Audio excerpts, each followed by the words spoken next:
Hello, আসসালামু আলাইকুম। কেমন আছেন সবাই?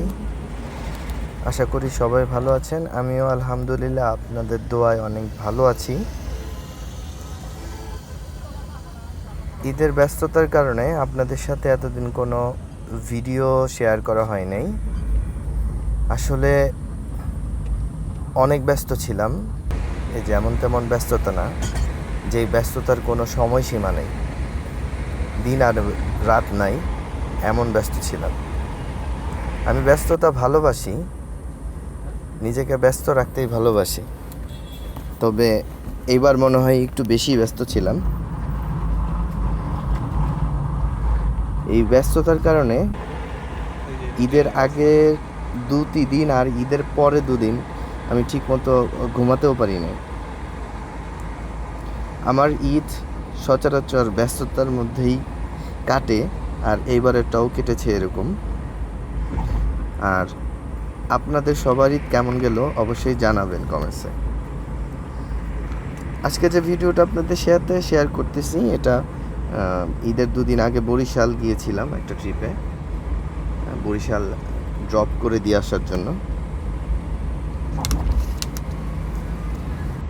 ফজরের আজানের পরপরই আসলে রওনা দিয়েছিলাম, কিন্তু সময় স্বল্পতার কারণে ভিডিওগুলা ধারণ করতে পারি নাই। বরিশাল যাওয়া এবং আসাতেও কোনো রকম কোনো সমস্যা বা জ্যাম সম্মুখীন হই নাই। অন্যান্য দিনের তুলনায় তেমন গরমও ছিল না। গাড়ি চালাতেও ওরকম কোনো বিরক্তি ফিল হয় নাই। আসলে কি, আমি যে পেশাটায় আসলে নিয়োজিত, যে কাজটা করি, এই সময়টাতে আমার ব্যস্ততাটা একটু বেড়ে যায়। ঈদের ঈদে বিশেষ করে আমাদের বছরে 2টা ঈদ, ঈদ উল ফিতর, ঈদ উল আজহা, এই 2টা ঈদে আসলে অনেক পরিমাণে ব্যস্ততা বেড়ে যায়।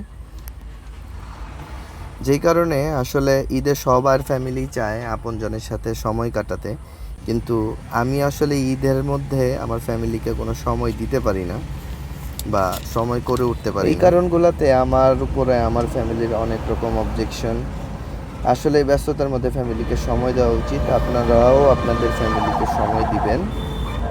যাই হোক, সবার ঈদ কেমন গেল অবশ্যই জানাবেন। সবাইকে আমার পক্ষ থেকে ঈদের শুভেচ্ছা রইল।